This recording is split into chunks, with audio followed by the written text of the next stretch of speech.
Hello, ladies and gentlemen, and all the ships at sea. I am Jonathan Knoll, your Uncle Walrus, coming to you to bring to you the Homestuck Readers Theater Hour. I am here with some very talented people, and I'd like to introduce them each to you, starting with the top. Hello, I am Drew Cup, and I will be playing Dave and Spade Slick. Welcome, Drew.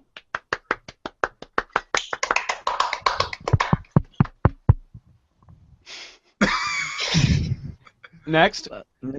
Ladies first. Oh, okay. Hey, this is Heather. I am going to be portraying Rose tonight. Excellent, excellent. Good to see you again, Heather. Likewise, John. Hello, I'm Zachary, and I'll be voicing the Wayward Vagabond. Hello, I am Alex Knoll, not Canada, and I will be voicing the narrator. I am the narrator. Excuse me, I'm so sorry. Yeah, Alex also has a YouTube channel called, what is it? Canada ATK 42. There you go. I'm a gamer. And we're here, as always, to read Homestuck.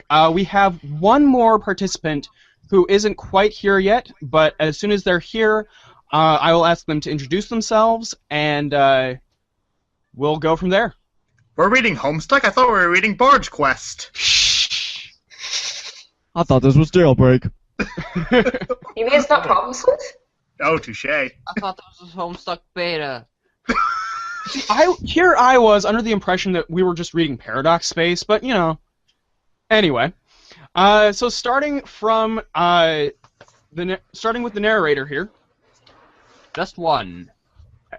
Equal sign, arrow, command. Will suffice. Thanks. It looks like you're not the only one trying to locate your father after the disaster. Now, this is a Wayward Vagabond part on the blue line. And the Wayward Vagabond will be voiced by Nappa. These boring men are uninteresting. I'm sorry. A flip. And audience, when you hear the flip sound, that means that it's time to turn the page. So, flip.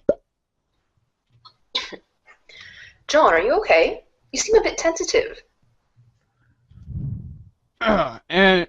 Sorry, I didn't even mention the fact that I'm voicing John, and I'll be voicing John as Krusty the Clown from The Simpsons. Oh, jeez. Hey, I'm fine, I guess. Since I got here, I feel compelled to do these weird things I don't really want to do, by some kind of voice that I can't really even hear. I don't know, it's hard to explain. Perhaps the early symptoms of an anxiety disorder, like post-traumatic stress? Yeah, maybe. Who knows? Well, if you can pull yourself together, there are a few more things we should try, like prototyping the kernel sprite again, if possible. We should hurry. My laptop battery won't last forever. Okay, I will go back inside. No, don't do that! Hop off this ledge and onto that car! Like a true Saiyan!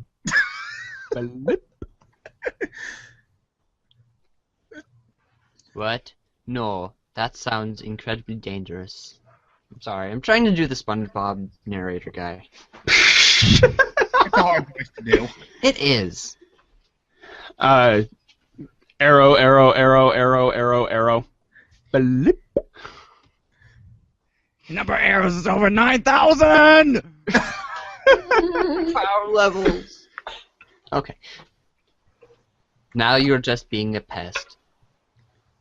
Which turnip truck did you just tumble out of anyway? Who are you? Who are we? This is a narrator line now. Years in the future, but not many.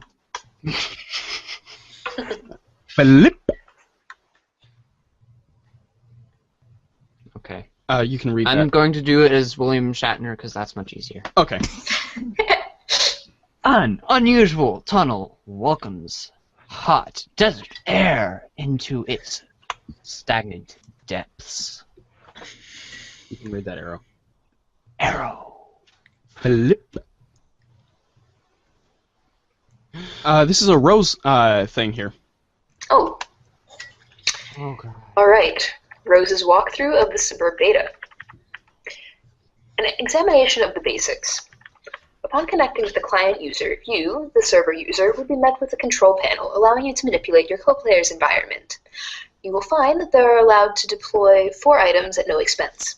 3 of these are rather large machines, and 1 is a punch card. It's quite possible that you have already deployed some of these items before reading this. If this is the case, and you have activated the machine called the Cruxtruder such that it displays a countdown, you must proceed to section A100 of this walkthrough immediately. The life of your client user depends on it, and if your co-player has activated this device in your environment too, then yours does as well. But if not, please refrain from doing anything with the Cruxtruder aside from merely deploying it. This will buy us some time to think things through properly, and to go over the basics of the game before you find your soft, easily punctured head in the jaws of the lion. As mentioned, there are 4 items to consider, each playing a role in a process which appears to have a singular purpose, to manufacture objects out of thin air. The designers of the game, judging by the language used, regard this process as a sort of alchemy. This may allude to complexities in the production process yet to present themselves, but for now, the variety of objects you are able to create remains quite limited.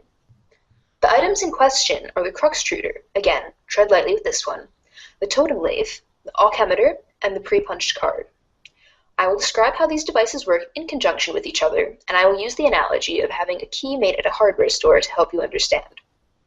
First, deploy all of these objects in convenient proximity to each other. Be sure not to block doors or pathways with them. You can always revise the dimensions of the rooms to make space for them, but I would advise against this, or even experimenting with the function. Doing so comes at the expense of build grist, a commodity which appears to be at a premium at the onset, and one you'd be best advised to save for later. Cruxtruder. Removing the lid signals the moment your life begins a great whirling batshit pandemonium, somewhat resembling the chaos of an especially ethnic wedding. Somewhere, a soused uncle deliberately shatters china on the floor. Muddy livestock is decorated, and then lost track of. Whose mule is this? At times can be heard over the din. This is now your reality. But aside from that, it marks the beginning of a process I'm about to describe. Countdown begin. Yes. Also, an entity called the Nannasprite is released. But neither of these things are all that relevant to this process, to my knowledge. More on these things later. What is relevant is the unlidded Cruxtruder's ability to dispense Cruxite dowels. It will dispense at least 1, though I suspect it is capable of producing more, given parameters I'm not yet familiar with. In my key-making analogy, these dowels represent the uncarved pieces of metal which the hardware store employee retrieves from a drawer or a rack, and sets about carving into a key. The 2 following items are needed to do the carving. The pre-punched card. It is a simple Siladex card containing an item. There is evidence to suggest the specific item it contains is variable from session to session. The card I deployed contained a blue apple. Yours may be different. It shouldn't matter, hopefully. Additionally, the card, as you may guess, is punched, like one used with antique computing systems. The pattern of holes comprises data, which I believe corresponds to the instructions for creating the item the card contains. That it is pre-punched suggests that there is a way to punch an unpunched card, possibly imprinting it with the data for the item it contains, though no mechanism for this has presented itself yet. But the data on the card cannot be used to create the item directly. There's a middleman. That middleman is the totem lathe. The totem lathe. This is essentially the key carving machine. It will cut into your Cruxite dowel a pattern of grooves and contours, the sort which make a key unique. The instructions for this pattern are supplied by the punch card, which is inserted into the lathe pre-activation to configure its chisels. Once the dowel is carved, you have a totem serving as your key, which can then be used to unlock the card item through the alchemeter. But at this point, I will diverge from my key-making analogy and switch to a barcode analogy, which is not a terribly strenuous leap to make, since the concepts of a key and a barcode are essentially the same, one being a unique pattern of grooves, the other of varying black lines. The alchemeter. If you place a Cruxite dowel, carved or uncarved, on the alchemeter's small pedestal, its robotic arm will scan the contours with a laser, hence the barcode analogy. This is the machine's way of reading into the data originally imprinted from the card and transforming that data into a physical object. Though typically this is not done without expense, I believe. An uncarved dowel results in the creation of a perfectly generic object, which is a seemingly useless green cube. It costs 2 units of build grist to make, and I do not advise you to waste resources on it. There appears to be many other varieties of grist, ostensibly used in combinations to create different sorts of items, which possibly offers some insight into the game's use of the term alchemy. But quite conveniently, there is an exception to this. Creating the item on the pre-punched card costs nothing.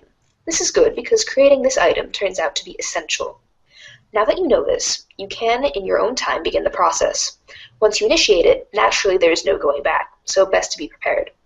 But you probably shouldn't drag your feet too long. As I mentioned earlier, this is your only means of escape. When you're ready, be prepared to follow the steps in the next section swiftly.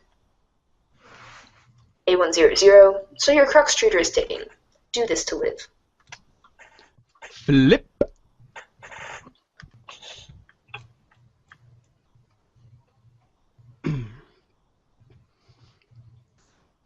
In the distance, meteorites fall with greater frequency. Fire in the forest burns so hot, not even the rain is putting it out. Rose! Check status of battery. Flip.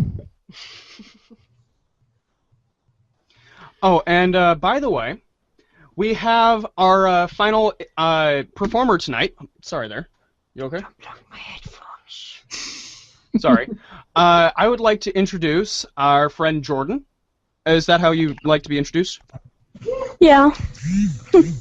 All right.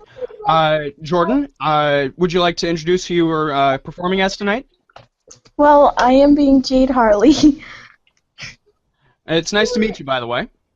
Nice to meet you too. You're a Homestuck. Say night-night. Much love for you children. Continuing on. Your laptop battery is alright for now. But it won't be long before... Wait. For what? I'm sorry, but it won't be for long. I'm sorry, I read that wrong. If the power in the house doesn't come back on, you can think of one last resort. The small backup generator stored behind the mausoleum. Rose, prototype sprite with Betty Crocker box. Flip.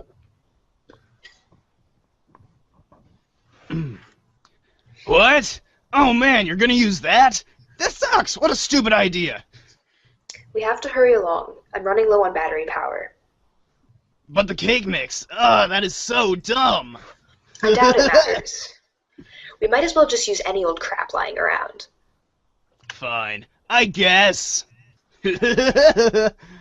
Equals Flip. equal sign, arrow. You just say arrow. The sprite is playing hard to get. You guess that's what you get for originally prototyping it with something that engenders mischief and pranksterism. Do the pod Vegeta instead. It looks delicious. Flip. Pipe down. Vegeta-able. Pipe down. You. This is Rose's decision, not yours. Rose. Prototype sprite with Sassaker's text. Flip.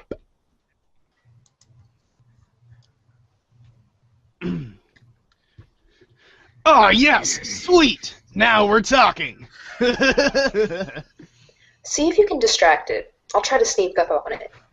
Meanwhile, I'll get another smoke. John. Flail about in. No, Oh it's- no, I'm sorry. That's You. I'm sorry. John! Way about in a distracting manner, like the Saiyan way. Flip. The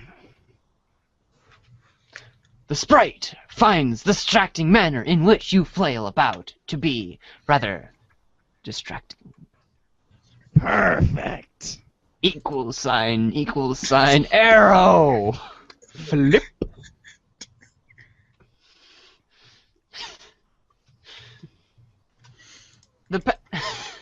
Sorry. The pesky sprite eludes you again. Not even the great Colonel himself can outfox it.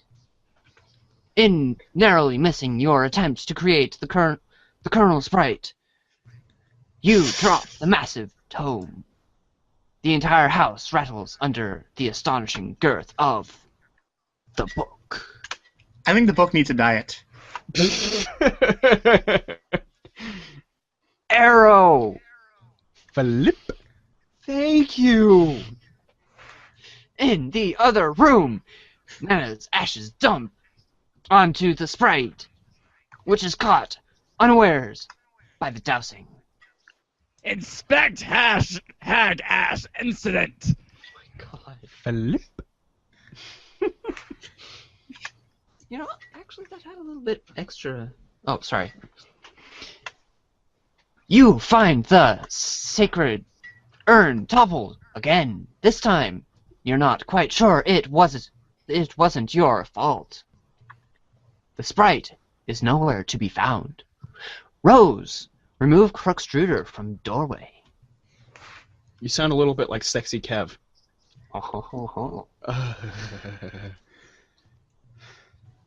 Okay, I'm gonna go. I'm going to switch over my voice to Zoidberg from Futurama. Oh God. Yes. From one Mac groaning to another. Oh man, where did it go? I can't find it anywhere in the house. No time to worry about it. The next thing we should do is get your server copy of the game from the car. You need to connect to my client so I can repeat your steps and presumably join you, wherever you are. We should do this quickly before my house burns down. What? There's a fire? There will be soon. Oh, jeez. So move this thing already.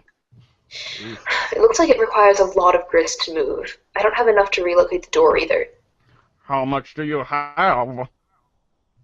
0. Oh. I thought about jumping to the car from the ledge earlier, but that sounds really dangerous. I have a better idea. Meet me upstairs. Do again as purple birds say. Flip.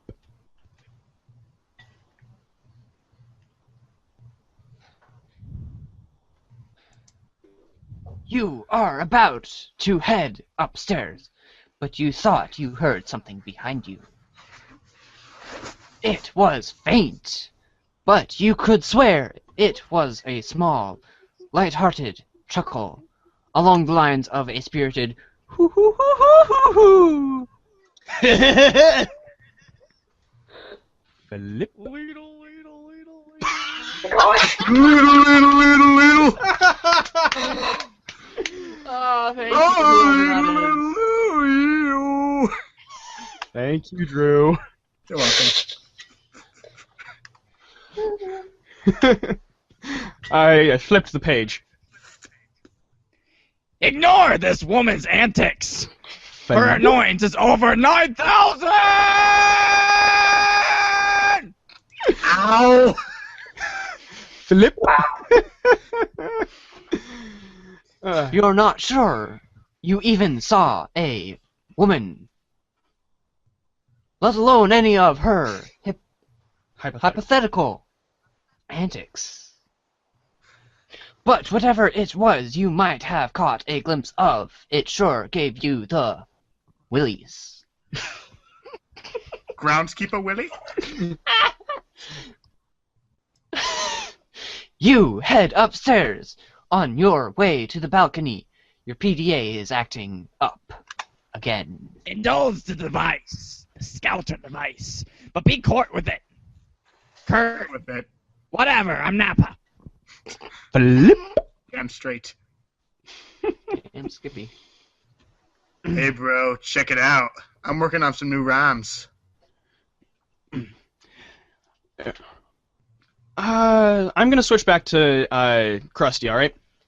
Oh, I forgot. Now I'll be switching my voice to that of the hero of the recent internet movie, Kung Fury. Yes. Yes! Dude, I don't have time for your nerdy raps. Come on, this is Hells of the Ill. Just listen. It sounds like you don't even believe me that I was about to get blown up. But I was really... But I really was, but now I'm in some weird dimension that Spurb sent me to or something. And now on top of that, I think I'm being haunted by my dead grandma. Ah! Huh. For real? Oh my god! Go on. Yeah, it's true. But I'll talk to you later about it. Wait! I'm again getting waged on us, but I'm again armed and dangerous. Sending men in space for saving us. See which play is more courageous. Been a Bruce, dudes. Reach a truce. You skipped a line. Oh, where? A couple lines, actually. No, it's the where'd I go? Oh, I think I could drop I could drop some sick rhymes about all this. Man, I don't think all the rapping stuff is really as cool as you think it is. No, this'll be dope. Check it. No, I have to go. Bye! Wait. I'm not even gonna try rapping that, because I cannot rap. Armageddon's getting waged on us, but I'm getting armed and dangerous. Sending men in space for saving us. See which player is more courageous. Better Bruce, dudes read the truths. Put a blow shoots to use and suck it up. Suck up it. I feel like sacrifice. Would have to sacrifice. Ah, fuck it. Bro, be stained glass saint. Up on a cross getting hella Christ pelagious. Bruce like off of that crucifix. Of this friggin' savior fuss. I stand his ass per Mickle Redux while Buscemi remain dangerous. When playing on astray pays off in a wasted craterus. Ashtray cater into layers of McConaughey's vague remainder dust. Wait, Mahogany.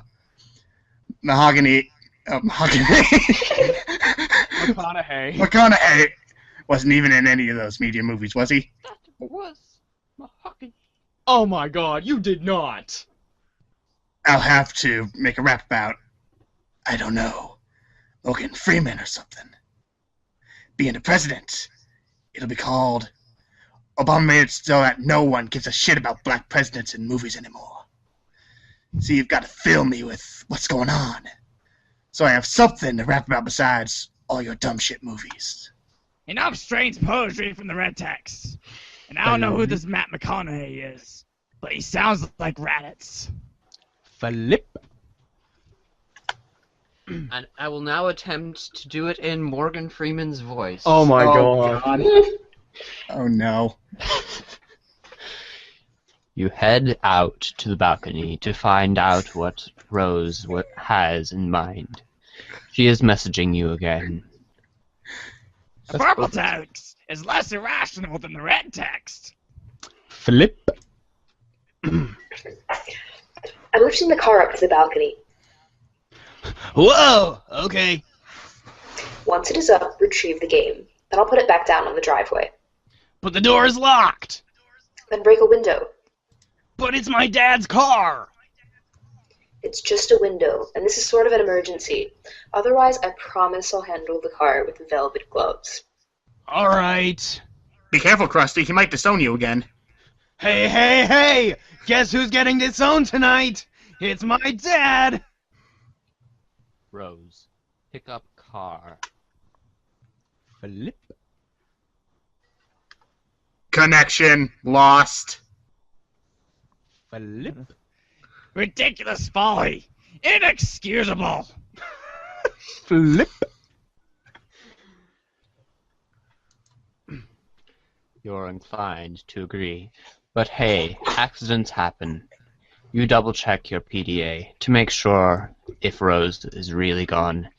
Indeed, this seems to be the case. TG is still pestering you, of course. But another chum is now logged in as well. What color are the words that this chum says? Question mark. Flip.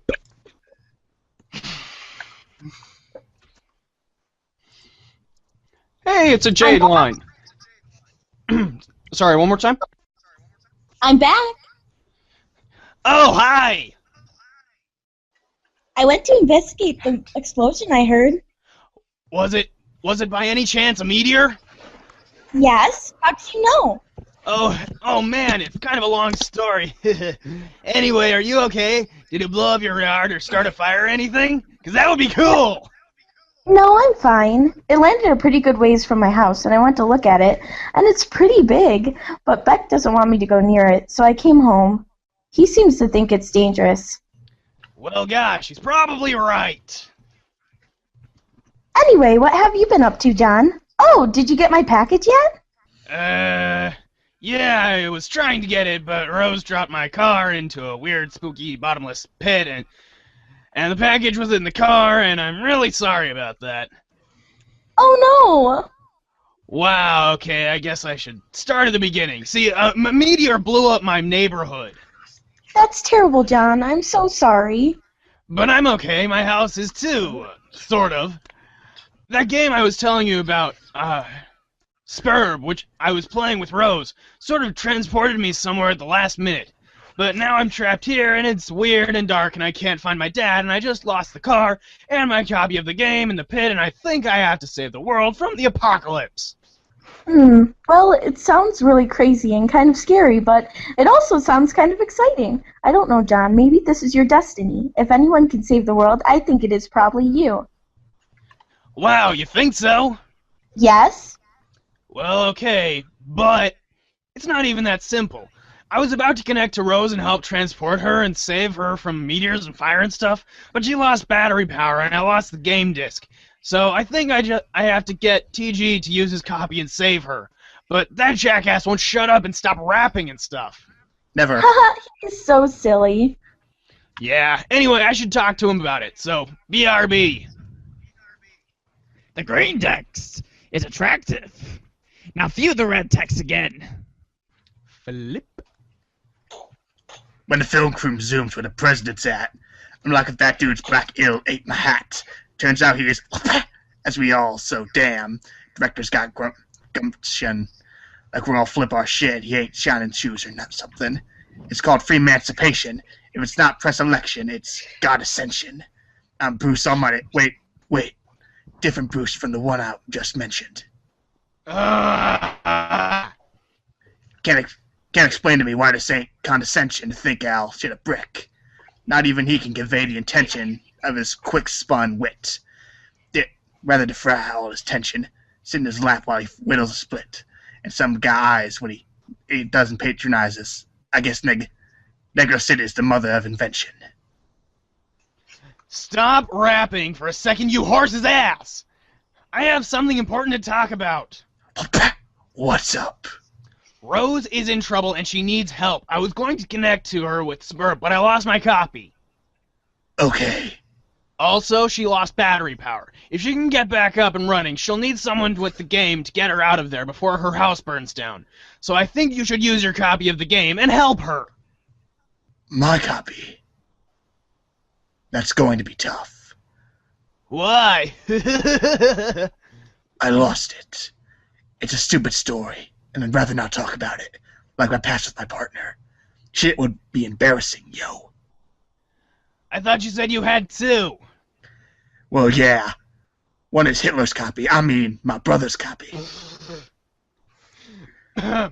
Whatever. Also, you might want to read Rose's walkthrough to get up to speed on this.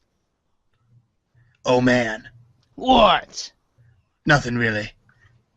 Look, all I'm saying is the girl tends to lay it on kind of thick, you know? rolls eyes, and almost wants to hit you with a hammer. Oh God, I am really losing Krusty. I'm sorry. I lost Kung Fury a long time ago. Don't be embarrassed. How about we flip? No. I'll be Kung Fury. Oh. You can try it if you want. I got another voice in mind. Flip. Then I'll do Kung Fury then. Yeah, that's my advice. Anyway. Okay. Your laptop is out of battery power. There's only one thing left to do. Time to make your way to the backup generator. Rose, knit laptop cozy to shield your laptop from the rain. Okay. That would be such a waste of time. Besides, you already knitted one a while ago. You retrieve it from your knit bag and apply it to your laptop. You capture log the laptop plus cozy. Rose equip grimoire to strife specibus. Flip. That would be incredibly ill-advised. There are some dark forces you just don't want to mess around with. You understand this better than most. You put the book back. You put the book down. Rose, recapture log your items. You grab the knit bag and the grimoire in that order. It's always a logistical puzzle with your Shremotus. You almost sound more like Cecil from Night Vale. Anyway. The two auto balances. The tree auto balances, leaving the knitting bag accessible in the root card. Rose, allocate knitting needles to strife specibus. Flip. Okay, I'm gonna try and do the collage. Alright, go for it. You feel a lot more comfortable with this weapon. You're so handy with those needles. You feel like you could probably use them to fillet a swordfish. Oh, I'm in collage. Oh. Flip.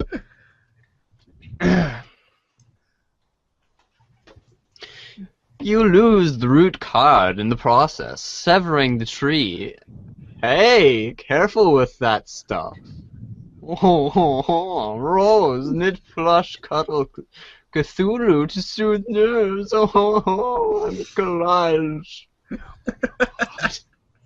That would also be a preposterous waste of time. Besides, you're quite sure you've never heard of this creature called Cthulhu before. There are, however, many other specimens of the zoological dubious you're familiar with, such as Rose, consult your grimoire. Flip. Get on with it. Sorry. Flathulu, foul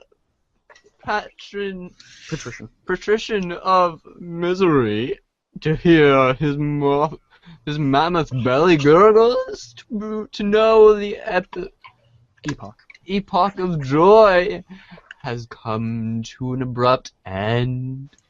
Flip. Little.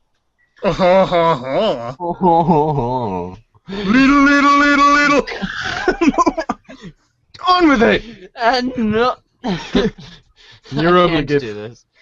And Neurobigith, Shame Beast, King of Grotesquerie, White Lord, and the moist Beyond Hood. This is hearing his melodious chirps and tongue clicks causes one's bones to explode. Da, da, da. So you're going back to Cecil? I don't know. Just being myself. Go for it. And of course, there's Ogloth, Oglogoth, the deep one with 3 eyes.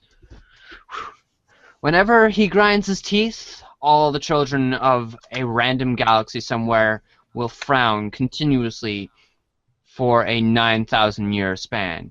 He is the first and smallest of the smaller gods, appointed in servitude of a vile, unfathomable pantheon of middling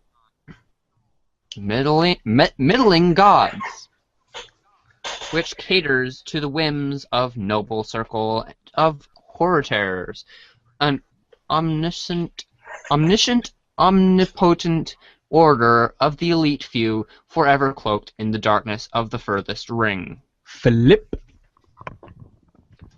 That's a mouthful. Oh, jeez. Windows.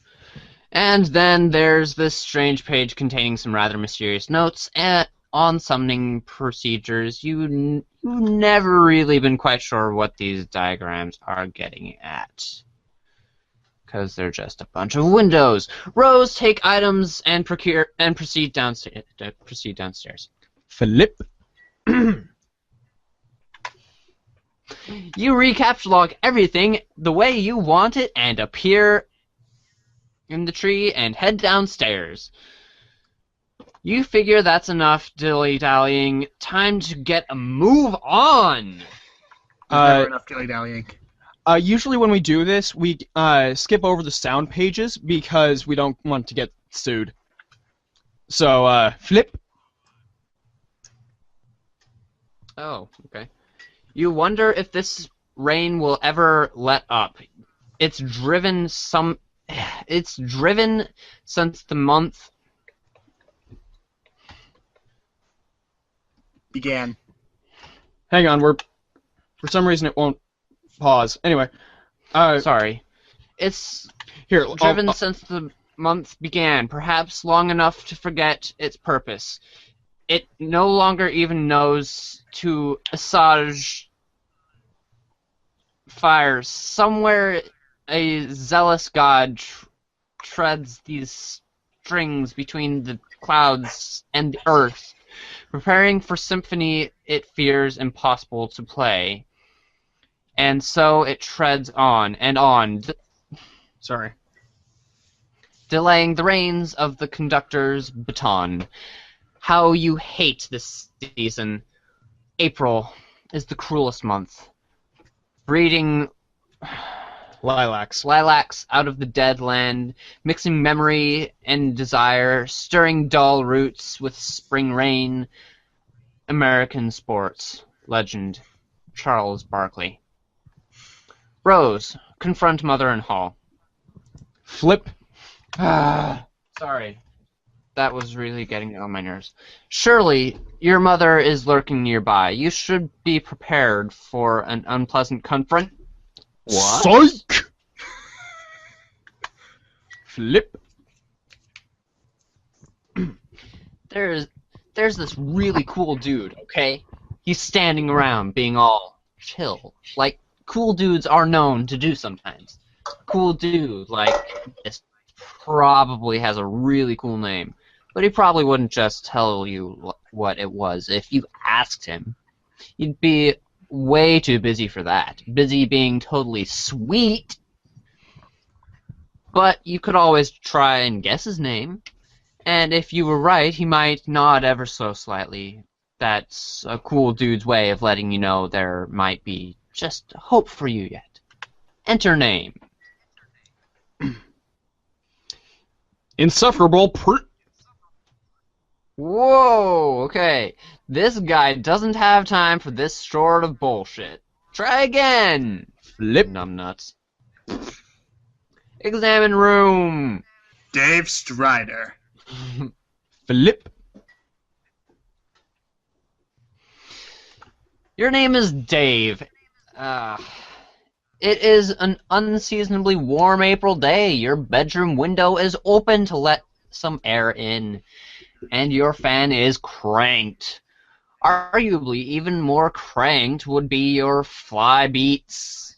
Which brings us to your variety of interests. A cool dude like you is sure to have plenty.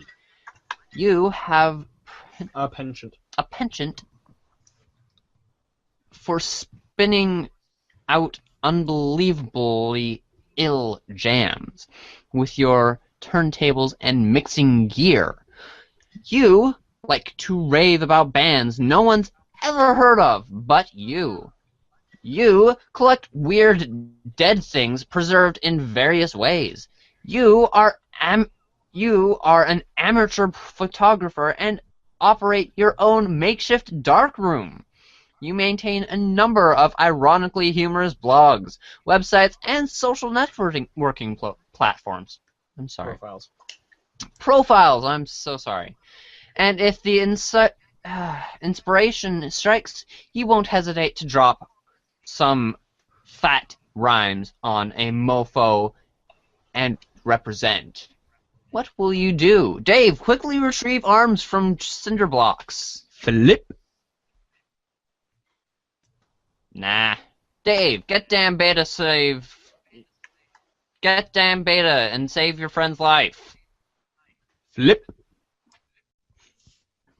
This notion strikes you as nonsensical. You can't imagine how a video game could save someone's life. And in any case, you're quite sure no one you know is in danger. Anyway, these are your copies of the beta you received in the mail recently.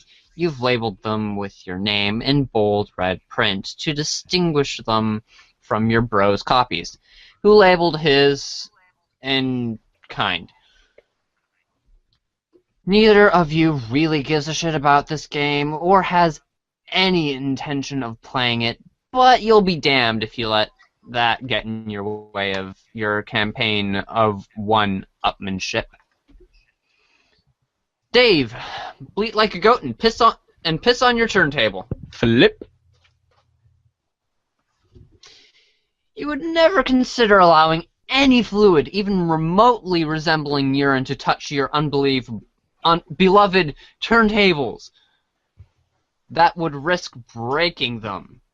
And a world without the gift of your godly science just doesn't sound like a place you want to be a part of.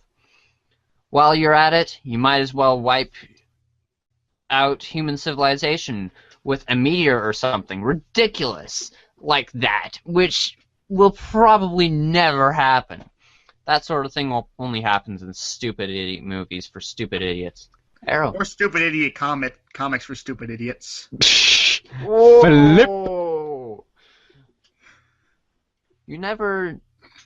You will, however, contemplate bleeding like a goat for ironically humorous purposes at a later date. Dave, examine closet. Notice he still hasn't done that yet. Anyway. Flip. Oh, you're right. This is your closet. This is where you keep a lot of your crap. Like that box and that bottle of... What is that? Is that... Dave, check the blue box. This is the package that your friend John Egbert sent you for your 13th birthday a little while ago. It now contains nothing except a note and a certificate of authenticity vouching for the genuine Hollywood memorabilia which the box originally contained, and which you are now wearing to be ironic, but also to be incredibly cool in a way somehow intangibly related to the ironic nature of the accessory. You find it sort of exasperating to explain these subtleties to people. The box also included a single photo of Ben Stiller, which now proudly hangs above your closet. Proudly and ironically. Like my theater posters. Dave, take box. Flip. You capture log the box through your hash map fetch modus. Your modus's current hash function resolves the index by valuing each consonant at 2 and each value at 1. vowel at 1. Excuse me. I cannot read tonight. The total is divided by your number of cards and the remainder of the index. Box equals 2 plus 1 plus 2 equals 5. 5% 10 equals 5. The box is capsullogged in card 5. Dave, examine jar of unknown yellow substance in the closet. Flip. Oh, hell yes! It is an unopened container of apple juice. You thought you were all out. It is like fucking Christmas up in here. This is so great.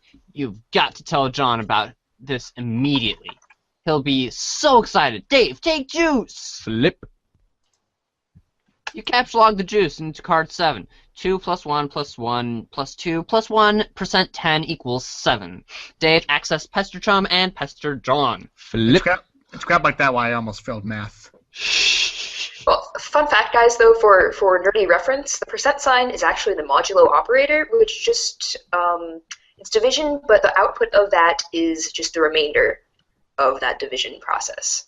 Thank So you. the sum of 2 plus 1 plus 1 plus 2 plus 1, and then divided by 10, the remainder of that is 7. Oh. That's neat. Thank You you. lost me a nerd fact. Yeah, computer science for the win. And that is all of my nerd facts for this evening. Well, I'm glad you were here to weigh in on that. That was incredibly useful. Thank you. In addition to letting... What? Oh, she just left. Go on, go In on. addition to letting your buddy know about this outstanding juice windfall, you figure you'll wish him a happy birthday while you're at it. In your own cool and sort of roundabout way, of course. Good thing you looked at the box he sent you, or you might have forgotten. You also might as well ask him about that beta. The kid's been harping about it for weeks. It would be cool if it came on his birthday. He'd be one happy camper. Flip. Dude, that is an awesome desktop. Flip. Very. I Now, want that. I will be switching the Dave Strider voice to Christian Bale's Batman. Okay, that really tempts me to read John as Bane. Yes, do it. Do it. All right, Bane it is. Hey, Bane returns. hey, so what sort of insane loot did you rake in today? I got a Little Monster poster. It's so awesome, I'm going to watch it again today. The apple juice scene was so funny. Oh, hell, that is such a coincidence. I just found an unopened container of apple juice in my closet. That is like fucking Christmas up in here. Okay, that's fine, but I have one question, and then a word of caution. Have you ever seen a movie called Little Monsters, starring Harry Mandel and Fred Savage, Dark Knight? But the seal in the bottle is unbroken. Are you suggesting that someone would piss in my apple juice at the factory? All I'm saying is I don't think you think Monster Harry Mandel has the power to do something as simple as reseal a bottle.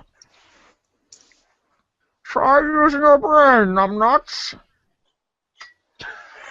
Why did the fat kid or whatever drink it now that piss tasted like? I mean, his reaction was nigh instantaneous!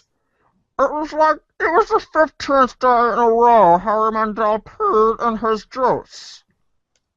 Okay, I can accept that. Monster B-list celebrity douchebags are cunning and persistent pranksters, like the Joker.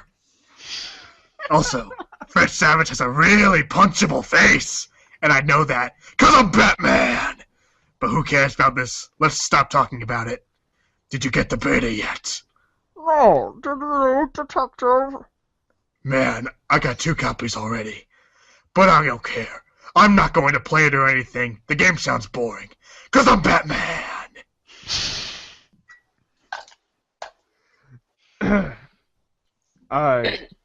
Batman. Yeah, Batman, you're up. Oh. Did you see how it got slammed in Game Bro? Game Bro is a joke, and we both know it. Yeah, a joke from the Joker. Why don't you go check your mail? Maybe it's in there now. Alright. Oh darn, it's only a letter from Ra's al Ghul, from beyond the grave.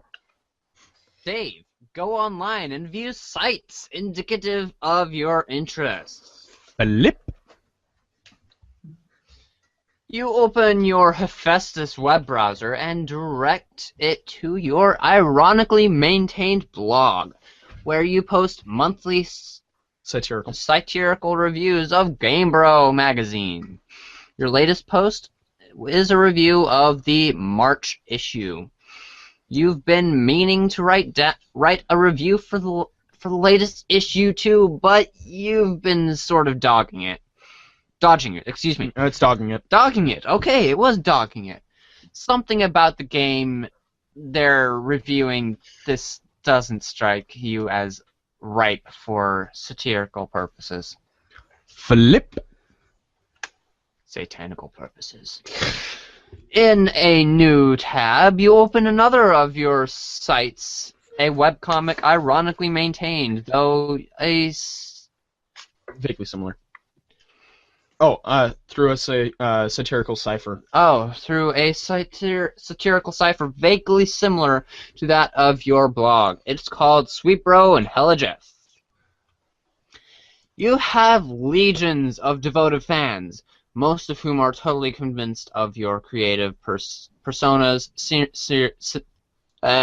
sincerity, which is just how you like it. Dave, check the latest page of the Midnight Crew. Flip.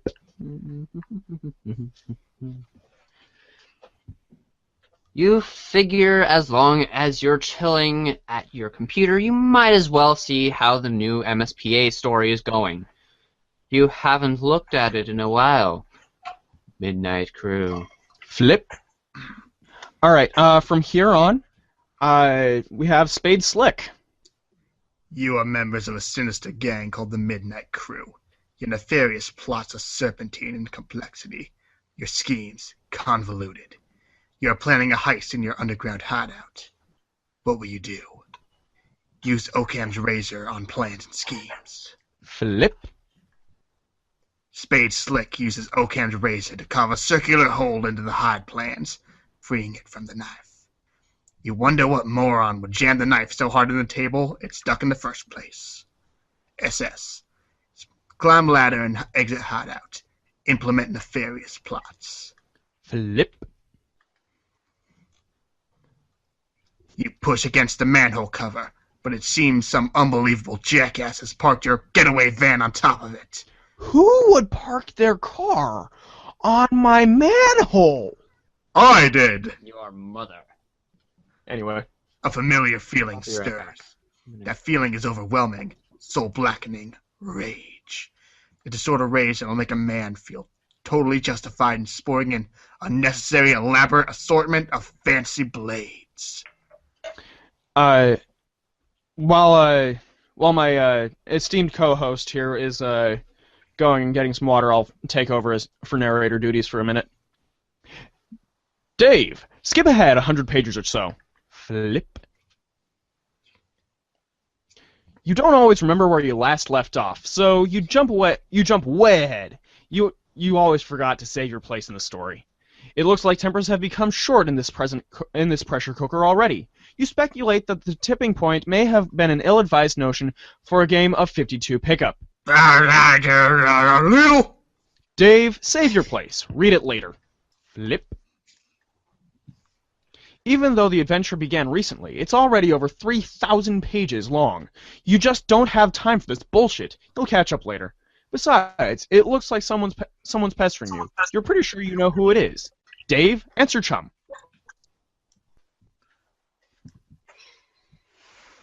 Okay.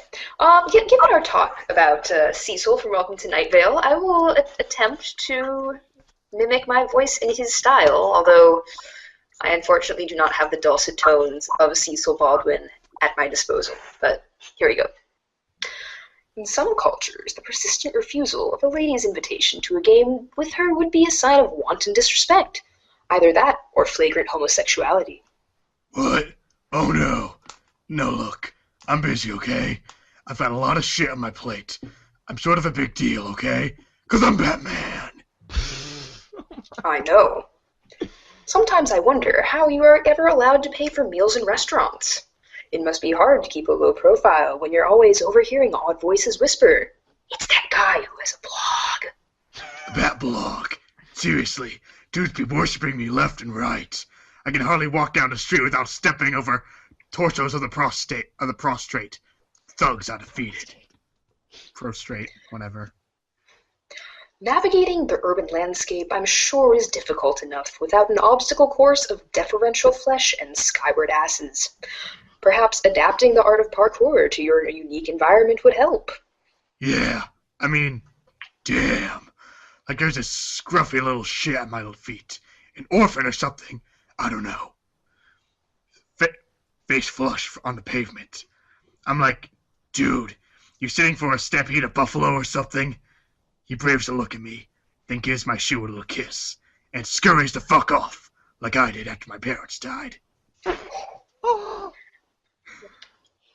Heavy is the crown. The mask, actually.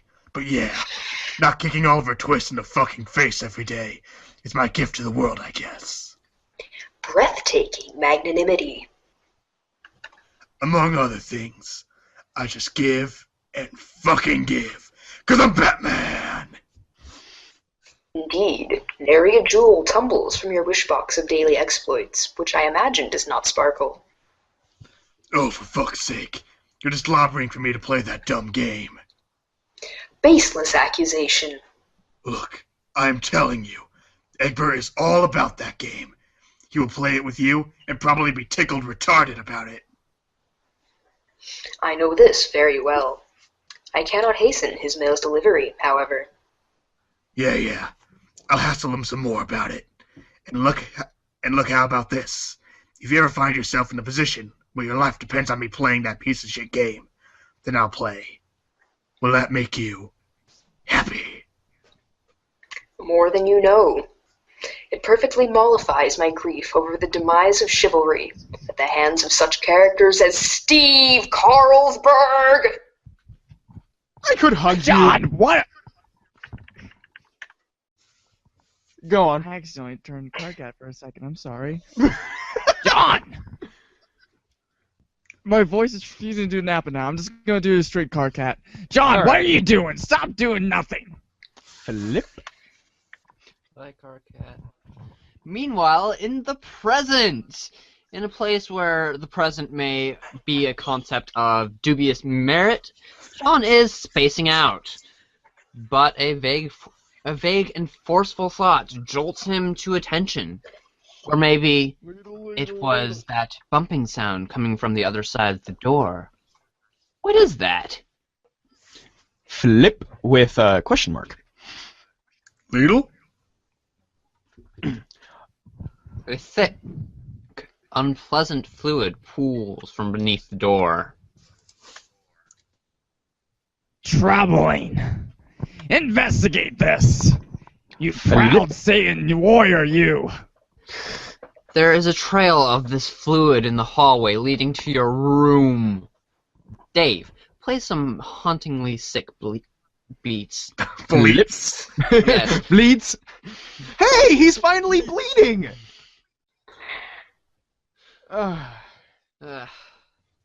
You had enough of your computer for a while. You feel like you've been messing around with it all week. It's time to get your jam on. You pull up your trusty AKAI MCP 1000 sampler and prepare to get sick nasty. Flip, this one is a sound one again, so you can play with this on your own time. Yeah, I'm not reading this. Dave, take sip of the apple juice, despite what John said. Flip. Those beets were so fresh, they belong in the produce aisle. Actually, at this point, it is now midnight, so unfortunately, it is time to stop here. Now, as usual, I am not Orson Welles, but I do believe that a great cast deserves a second bow. So, starting from the top.